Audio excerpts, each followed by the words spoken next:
What's up, guys? It's Jeff from the Adventures of A and J. We're talking chapter 21 of My Hero Academia, entitled "In Each of Our Hearts." Before we get into the chapter, roll the intro.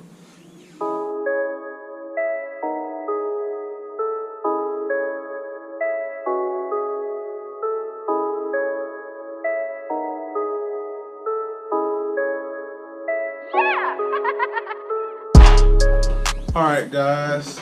So, in each of our hearts, I want to break this chapter down into two different parts. This chapter, we can go ahead and get this out the way. This chapter, 9 out of 10. Part 1 is the realization that Tomura wasn't playing or BSing or lying, however we want to say it. He wasn't joking when he said that he's not the leader here. There is someone on top of him in the League of Villains. And this person is, in fact, a mirror of All Might. And I think that All Might and TV Man are going to rival each other as teachers to groom the products of the next great villain and the next great hero, being Tomura and Izuku.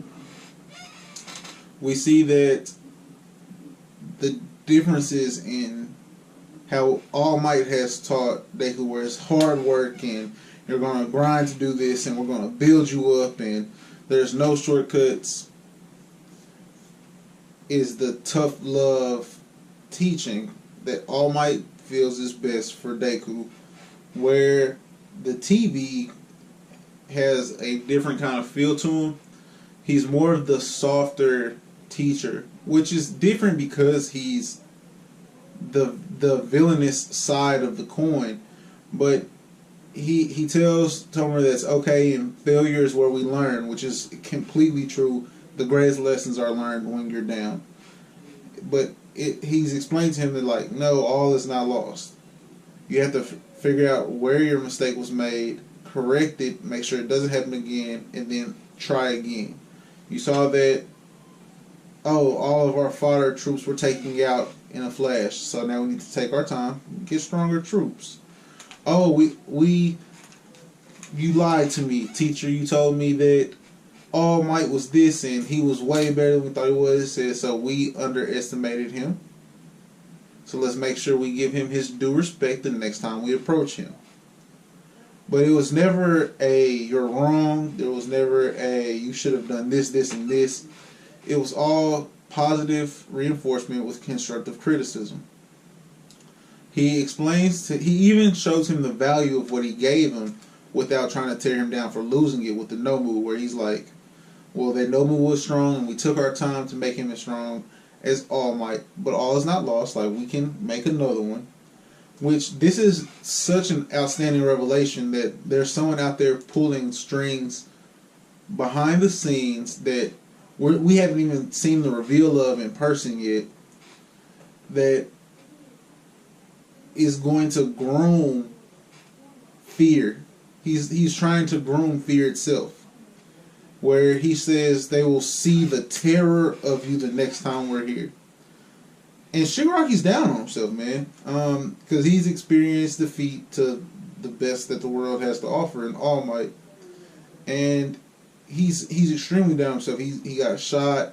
He lost the Nomu. He lost his forces. Police are aware of him, and he failed his one goal, his one extreme goal of killing All Might. Like, all of that went against him. He didn't kill anyone. And he had his mind set on killing. Like, there was not like a defeat or a humiliation. Like, that was going to come with the murder. But he wasn't, he was there for the murder first. Let's get that completely out the way early. He was there for the murder. We see that Kurogiri, we learn more about his quirk in that he can't just warp anywhere. He has to know precise coordinates.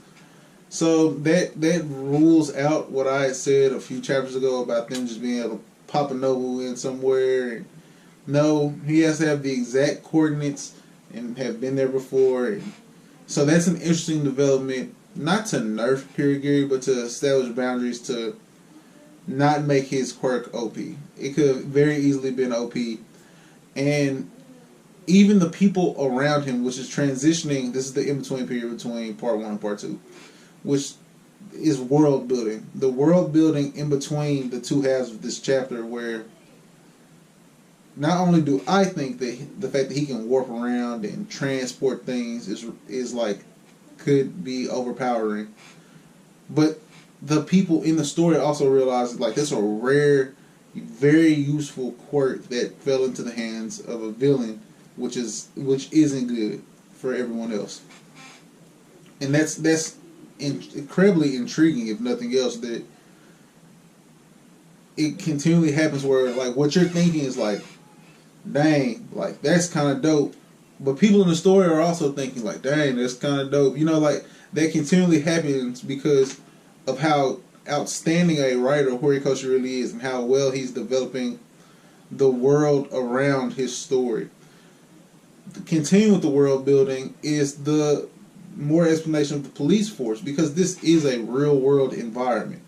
This isn't some fantasy land where like all of these mystical beasts appeared. No, it's science behind the real world for us becoming what it is in the world of My Hero Academia, where an evolutionary thing happened, and then over time it snowballed into where 80% of people have quirks, but they're still policed and regulated quirks. It's not the entire population. There's still a police force. There's still like cars. Like it's a McDonald's in the first chapter. They still play video games. Like it's still the real world, which is what makes this incredible, because we find a way to incorporate that without him saying, yeah, like this is still, you can still go get a burger.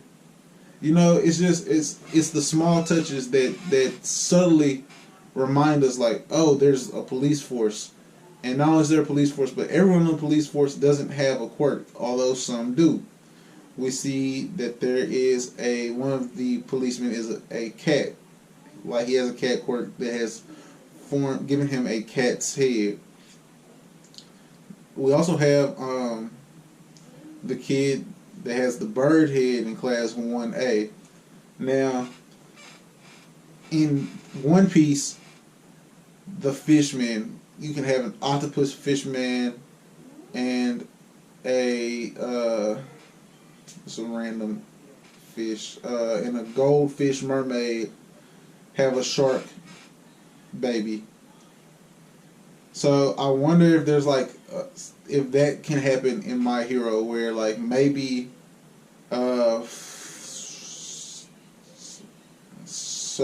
is his name Fumakage Tokoyami Fumakage. I think his name is Tokoyami Fumakage. It's one of them. Is there a way that he could be related to like the cat detective? And that's incredibly a small detail. It's just natural curiosity. But that pushes us to the second portion of the chapter, where we realize that All Might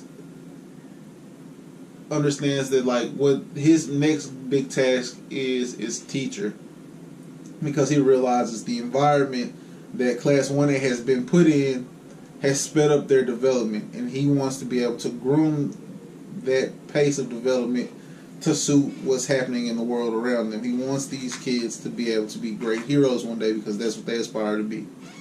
And because he's come to this realization, and he's having his time of him being able to be the #1 hero cut back, I feel that we're about to see an incredible jump in Midoriya. Now, I hope Horikoshi doesn't give us this jump off panel. I want to see the hard work put in, because that's All Might's teaching style. Is he's about putting the hours in, he's about putting the sweat in. So I want to see that, because that's what he is.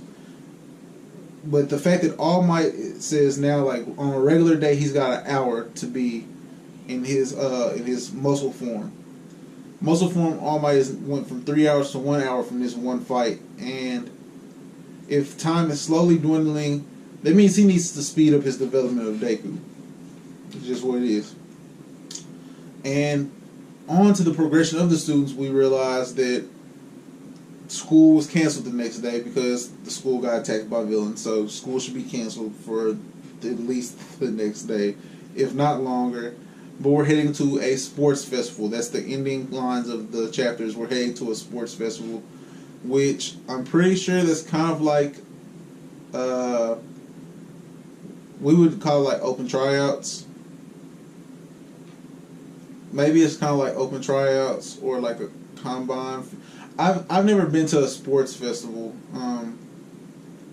so I'm envisioning like, because all of Class 1A is going to be there, and I'm sure the other classes will be there, that it has to have some way of displaying your skills.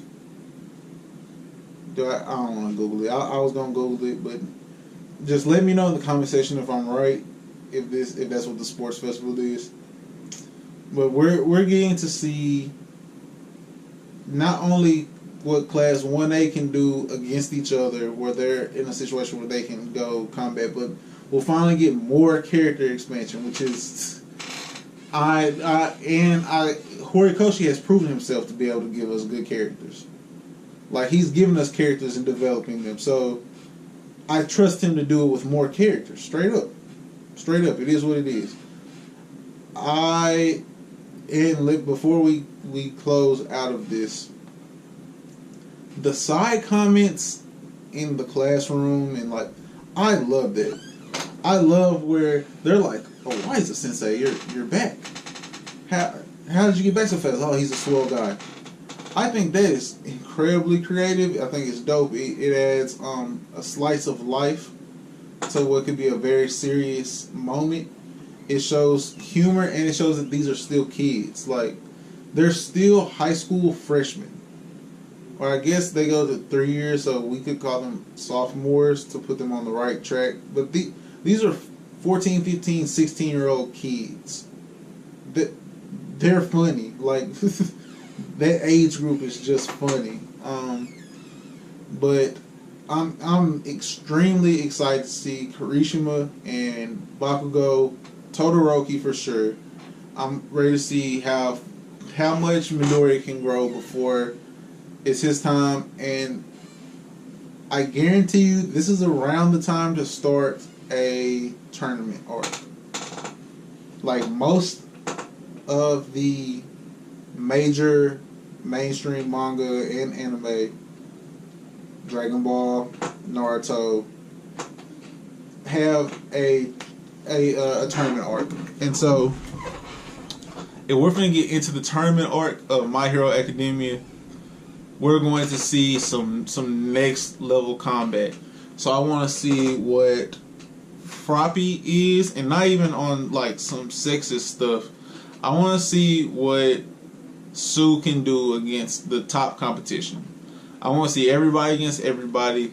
I want to see what Ida can do against Todoroki. I want to see if Bakugo will get the rematch with Deku. I want to see some backstory on some characters, like what's going on with Ochako, and I want to see Momo in action, because we didn't really get to see Momo fight. We got to see her use her quirk and be good in critical thinking, but we haven't seen her in hand-to-hand combat. And this is shonen. Like, this is shonen manga. We gonna scrap. We come for the hands. So I'm ready to see what everybody's got there. I'll tell you who my sleepers are in this. Ashido. Because her quirk is just it's unique, but it's also underused so far. So I want to know what Horikoshi is saving it for, and is what he's saving it for coming up soon. Also, Kaminari, is there a way he can use his quirk without losing his mental capacity to fight?